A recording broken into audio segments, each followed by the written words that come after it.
This book over here, Terry Pratchett, Going Postal, anybody know it? Okay, so in this book, it's not quite where these things are introduced, but it's where what I'm going to read to you from. There's a system called the Clacks, which sends messages from tower to tower by a semaphore method, by basically noughts and ones on the shutters on the tower. So the section I'm going to read you is from there's a young woman called Princess, currently working on the tower. Not all the signals were messages. Some were instructions to towers. Princess knew all about this. A lot of what travelled on the Grand Trunk was called the overhead. It was instructions to towers, reports, messages about messages, even chatter between operators, although this was strictly forbidden these days. It was all in code.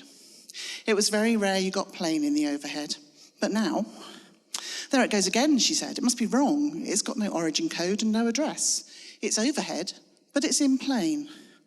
On the other side of the tower, sitting in a seat facing the opposite direction, because he was operating the upline, was Roger, who was 17 and already working for his Tower Master certificate. His hand didn't stop moving as he said, "What did it say?"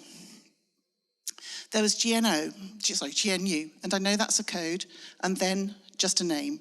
It was John Deerhart. "You sent it on," said Grandad. Grandad was the Tower Master and had been everywhere and knew everything. Everyone called him Grandad. He was 26. "Yes, because it was G-code," said Princess. "Then you did right. Don't worry about it." "Yes, but I've sent that name before. Several times. Upline and downline. Just a name. No message. Or anything." She had a sense that something was wrong, but she went on. "I know a U at the end means it has to be turned around at the end of the line, and an N means not logged. So it's just a name going up and down all the time. Where's the sense in that?" Something was really wrong. Roger was still working his line, but he was staring ahead with a thunderous expression. Then Grandad said, "Very clever, Princess. You're dead right." "Ha," said Roger. "I'm sorry if I did something wrong," said the girl meekly. "I just thought it was strange. Who's John Deerhart?" "He fell off a tower," said Grandad. "Ha," said Roger, working his shutters as if he suddenly hated them. "He's dead," said Princess. "Well, some people say," Roger began. "Roger," snapped out Grandad. It sounded like a warning. "I know about sending home," said Princess, "and I know the souls of dead linesmen stay on the trunk." "Who told you that?" said Grandad. Princess was bright enough to know that someone would get into trouble if she was too specific. "Oh, I just heard it," she said airily, "somewhere." "Someone was trying to scare you," said Grandad, looking at Roger's reddening ears. It hadn't sounded scary to Princess. If you had to be dead, it seemed a lot better to spend your time flying between the towers than lying underground.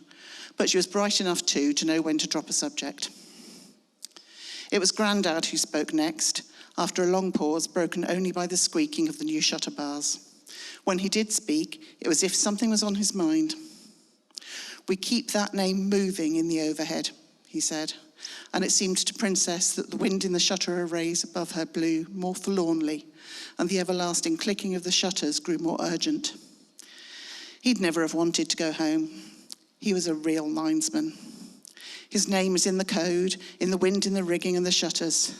Haven't you ever heard the saying, "A man's not dead while his name is still spoken"? So, GNU Terry Pratchett, and in very, very fond, loving memory of a man who never failed to pass on that GNU message.